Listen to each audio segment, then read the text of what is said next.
اجازت ہے تو بات بڑھائی جا سکتی. عقیدہ ختم نبوت پہ اگر کسی کا ایمان ہے تو وہ علی کے نوکروں کا. میں یہ بات اپنی قوم کے نوجوانوں سے صرف اس لیے کر رہا ہوں کہ آج کے دور میں آج پورے ملک میں شور برپا ہے ختم نبوت ختم نبوت ختم نبوت. اور ختم نبوت کے ٹھیکیدار وہ بنے ہوئے ہیں جن کا نبی پہ عقیدہ ہی ٹھیک نہیں. میں پورے پنجاب کا نمائندہ مجمع میرے سامنے, میں شیعہ قوم کی ترجمانی کرنے لگا, حقیقی شیعہ نمائندگی کرنے لگا. میں بتانا چاہتا ہوں کہ تحریک ختم نبوت پہ اصل حصہ کس کا. تحریک ختم نبوت کے لیے قربانیاں کس نے دی.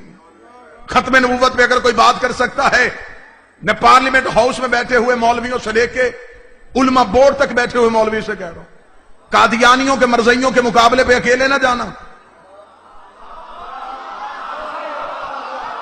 ہمیں گھر میں بیٹھ کے کافر کہہ لیا کرو, لیکن جب دشمن کے مقابلے پہ جانا اکیلے نہ جانا, کیونکہ اگر تم کہے تو تم ختم نبوت پہ بات کر ہی نہیں سکتے, کیونکہ تم اپنی کتابوں میں لکھ چکے ہو کہ نبی نے حدیث کہی تھی اگر میرے بعد نبی ہوتا تو وہ ہوتا, جب ہونا ہی نہیں پھر کیوں ہوتا.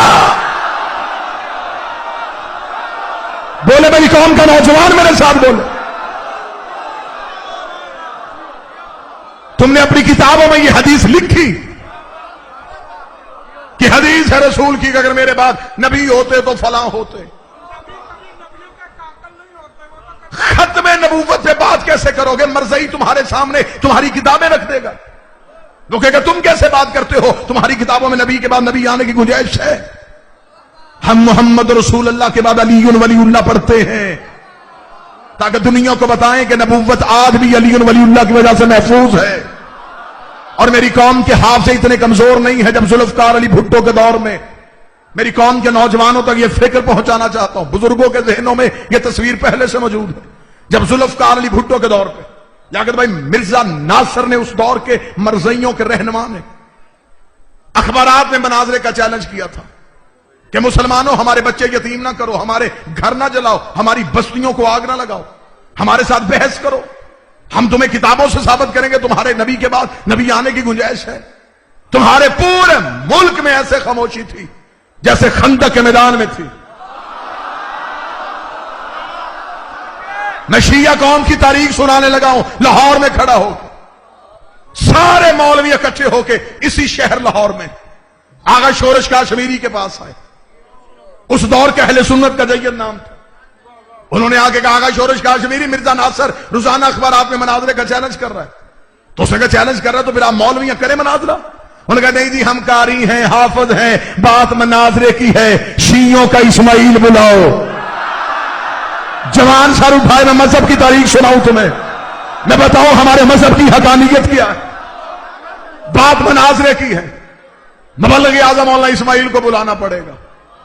اتنا جملہ کہنا تھا, یہ آغا شورش کاشمیری نے فون اٹھایا, درس آل محمد میں فون ڈائل ہوا. توجہ میری طرف کرنا, ذہن میری طرف رکھنا. جس دور کی میں بات کر رہا ہوں اس دور میں شیعہ کافر کا نعرہ عروج پہ تھا. مولوی جلسوں پہ شیعہ کافر کا نعرہ اپنی ذمہ داری سمجھ کے لگواتے تھے. جب آغا شورش کاشمیری نے فون کیا, دوسری طرف سے مبلغ اعظم مولانا اسماعیل نے فون اٹھایا. اس وقت سرکار میں آغا شورش کاشمیری بول رہا ہوں. فرمایا جی بولیے. مولانا اسماعیل کی آپ اخبارات نہیں پڑھتے؟ فرمایا روزانہ پڑھتا ہوں. مرزا ناصر کا چیلنج نہیں پڑھ رہے؟ کہا پڑھ رہا ہوں. تو پھر آپ کا کیا خیال ہے؟ مولانا اسماعیل مسکرا کے ابھی تک اس نے مجھے نہیں کیا.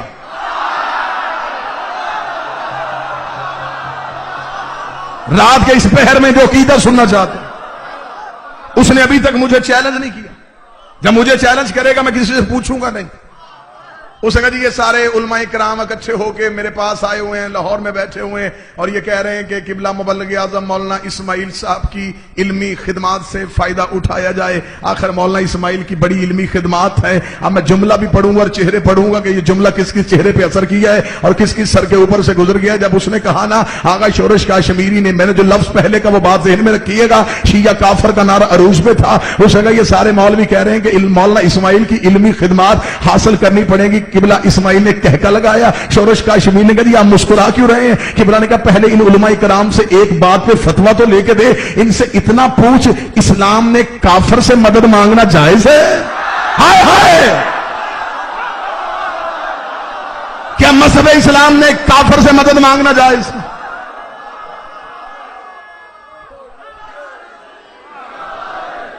آغا شورش کاشمیری مسکرائے، مسکرا کے لگے مولانا اسماعیل یہ ہیں ہمارے گھر کی لڑائیاں، پھر کبھی ہم بیٹھیں گے یہ بھائی بھائی کی لڑائی ہے ہم طے کر لیں گے، لیکن اب یہ کچے ہو کے آپ مجھے بتائیں ان کو کیا جواب دوں؟ ایک ایک لفظ سننے والا، اب ان کو کیا جواب دو؟ قبلہ مبلغ اعظم مولانا اسماعیل نے کہا آغا شورش کاشمیری میں آپ کے دل کی اتھا گہرائیوں سے عزت کرتا ہوں، میں آپ کو قدر کی نگاہ سے دیکھتا ہوں، لیکن آغا شورش کاشمیری جو تیرے پاس بیٹھے نا آپ انہیں نہیں جانتے، میں ان کے درمیان رہ کے آیا ہوں، میں ان کی نسلیں بھی جانتا ہوں، میں ان کے شجرے بھی جانتا ہوں، میں ان کے کردار بھی جانتا ہوں، مجھے پتا ہے یہ رات کی تاریکی میں منتیں کرتے ہیں دن کی روشنی میں مکر جاتے ہیں، ہائے ہائے ہائے، یہ رات کی تاریکی میں منتیں کرتے دن کی روشنی میں مکر جاتے ہیں۔ آغا شورش کاشمیری نے کہا اس کا مطلب مولانا اسماعیل آپ انکار کر رہے ہیں، آپ مناظرے کے لیے نہیں آ رہے؟ قبلہ مبلغ اعظم نے کہا میں آنکھوں کے بل چل کے آؤں گا لیکن میری ایک شرط ہے۔ آغا شورش کاشمیری نے کہا وہ شرط کیا ہے؟ مبلغ اعظم نے کہا ان سارے مولویوں کو درس آل محمد کے دروازے پہ بھیج، کم از کم میرے شہر والے تو دیکھے یا علی مدد کے سارے منکر چل کے آئے، جس کو علی کی مدد کا انکار تھا یہ سارے اکٹھے ہو چل کے آئے۔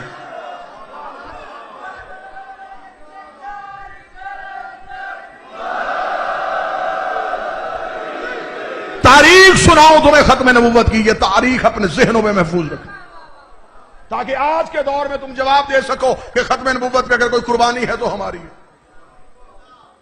سارے مولوی اکٹھے ہو کے درس آل محمد کے کیا کہنے ان علماء کرام کے جن کی قبریں ہمارے جسموں سے زیادہ مہنگی ہیں، جن کا پیشہ شیعہ نہیں جن کا مذہب شیعہ تھا، جنہوں نے نگر نگر علی ولی اللہ پھیلایا، چھت چھت پہ عباس کا علم لہروایا، کریا کریا نگر نگر جا کے زہرا کا حق منوایا۔ سارے مولوی اکٹھے ہو کے درس آل محمد کے دروازے پہ قبلہ مبلغ اعظم کو ساتھ لیا۔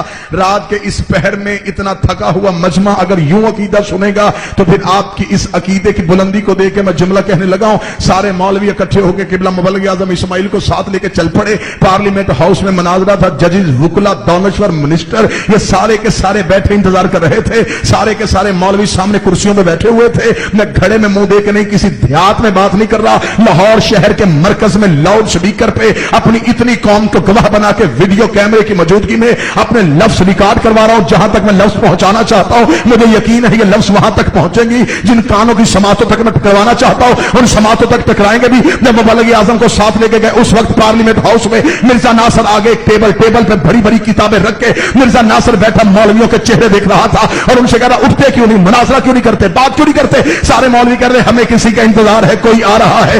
سب کی نگاہیں پارلیمنٹ ہاؤس کے دروازے پہ جمی ہوئی تھی۔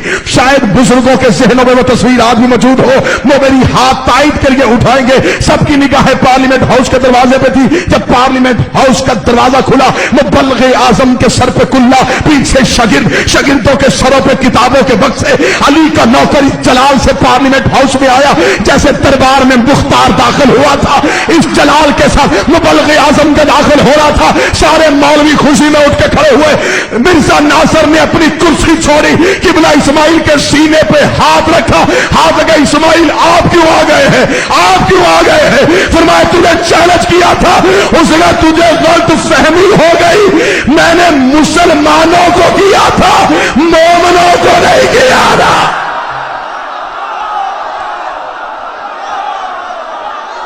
سارے بولو مل کے بولو حیدر حیدر حیدر حیدر حیدر حیدر، نعرہ حیدری۔ چیلنج مسلمانوں کو تھا مومنوں کو نہیں تھا۔ علی ولی اللہ والوں کو چیلنج نہیں ہوتا۔ دشمن باہر سے آئے اندر سے آئے ہم تیار ہیں۔ علی ولی اللہ پہ کوئی سمجھوتا نہیں۔ شیعہ مرتا مر جائے علی ولی اللہ پہ سمجھوتا نہ کرے۔ دکھ ہوتا ہے، تکلیف ہوتی ہے، پیدا شیعہ کے گھر میں ہو، کان میں اذان علی ولی اللہ کی دی جائے، ماں بچپن سے گود میں لے کے مدرسوں میں آتی رہی ہو، اور وہ ہاتھ میں توسیع المسائل اٹھا کے ہم سے پوچھ رہا ہے کہ اس میں علی ولی اللہ کہاں لکھا ہے؟ ڈوب کے مر، توسیع المسائل مسئلوں کی کتاب ہے، علی مسئلہ نہیں ہے۔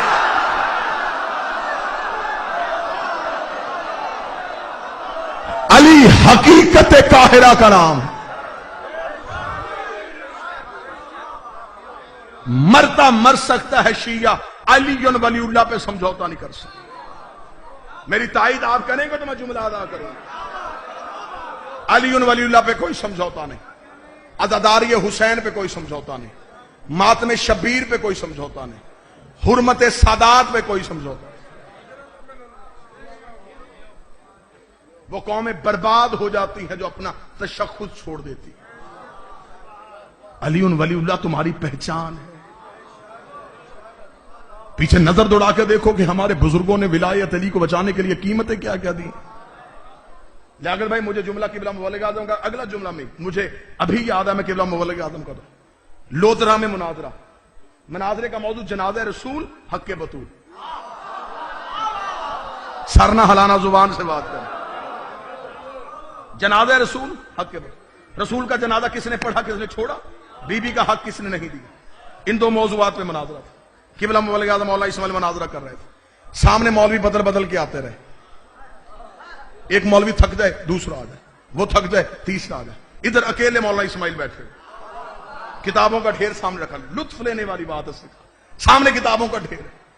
اگر شام کے وقت ایک مولوی سامنے آیا، اس نے کہا مولا اسماعیل کتابیں بند، بحث نہیں کرنی، سوال کا جواب، مناظرہ ختم۔ علم مناظرہ کا اصول ہے کہ اگر فریق جواب دینے میں تاخیر کر دے اسے بھی شکست تسلیم کیا جائے، اور عقیدہ آپ نے دوسرے کی کتاب سے ثابت کرنا۔ اس نے کہا مولوی اسماعیل صرف سوال کا جواب دے، تیرا موضوع کیا ہے مناظرے کا؟ مولا اسماعیل نے کہا جنازہ رسول حق بطول۔ اس نے کہا ختم ہو گئی بحث، مناظرہ ہی ختم ہو گیا، مناظرے کا موضوع ہی ٹھیک نہیں۔ قبلہ نے کہا مناظرے کا موضوع کیوں ٹھیک نہیں؟ اس نے کہا مجھے صرف اتنا بتا، تم شیعہ نبی کو زندہ سمجھتے ہو؟ مبلغ اعظم نے کہا بے شک۔ اس نے کہا حاضر سمجھتے ہو؟ بے شک حاضر۔ ناظر سمجھتے ہو؟ مولانا اسماعیل نے کہا تو بات آگے کر چلنا چاہتا۔ اس نے کہا نبی زندہ ہے یا نہیں ہے؟ مولانا اسماعیل نے کہا بے شک زندہ ہے۔ اس نے کہا اگر نبی زندہ ہے پھر زندہ کا جنازہ کیسا؟ بات تو بڑی وزنی تھی۔ اس نے کہا اگر نبی زندہ ہے پھر زندہ کا جنازہ کیسا؟ زندہ کا نہ ورثہ تقسیم ہوتا ہے، پھر وراثت میں لڑائی کیوں کہ بیٹی کا حق تھا یا نہیں تھا؟ یا تو نبی کو زندہ نہ مانو، لکھو کہ نبی مردہ ہیں، میں ابھی تیرے ساتھ بحث کرتا ہوں کہ نبی مردہ ہیں، بات کر لیتے ہیں کہ جنازہ کس نے نہیں پڑھا، نبی مردہ ہیں، بات کر لیتے ہیں کہ ورثہ کس نے نہیں دیا۔ لیکن یہ کیا بات ہوئی؟ دو عقیدے کیوں رکھ رہے ہو؟ نبی زندہ بھی ہے جنازے پہ بحث، نبی زندہ بھی ہے وراثت بھی بحث۔ خدا کی قسم یہ سوال مولانا اسماعیل پہ ہوا اور جواب ہم تک آیا۔ مبلغ اعظم مولانا اسماعیل پہ سوال ہوا، پورا سامنے سے مجمع خوش ہو گیا، بھائی مولوی بازی لے گیا۔ اب اس کے بعد مولوی اسماعیل کے پاس گنجائش چھوڑی نہیں، یا اسماعیل مردہ لکھے گا یا مناظرے سے بھاگے گا۔ اتنا کہنا تھا، مولانا اسماعیل نے کتابیں بند کرنی شروع کر دی۔ شگیر سے کہا اٹھا بھی کتابیں، مناظرہ ہی ختم ہو گیا۔ جب شگیر تو کتابیں اٹھانے لگا، مولوی دوسرا جلدی سے اٹھ کے اپنی کرسی سے مائک پہ کہا نہ اسماعیل ایسے نہیں جانے دوں گا، اعلان کر کے جا تو مناظرہ ہار کے جا رہا ہے، مجھے بھی پتا چلے میں اسماعیل کو ہرا کے جا رہا ہوں۔ اتنا کہنا تھا، مبلغ اعظم مائک پہ اور اس نے کہا تو نے تو سارا جھگڑا ہی ختم کر دیا، بات طے کر دی ہے تو نے کہ زندہ کا جنازہ نہیں ہوتا، زندہ کا ورثہ نہیں ہوتا۔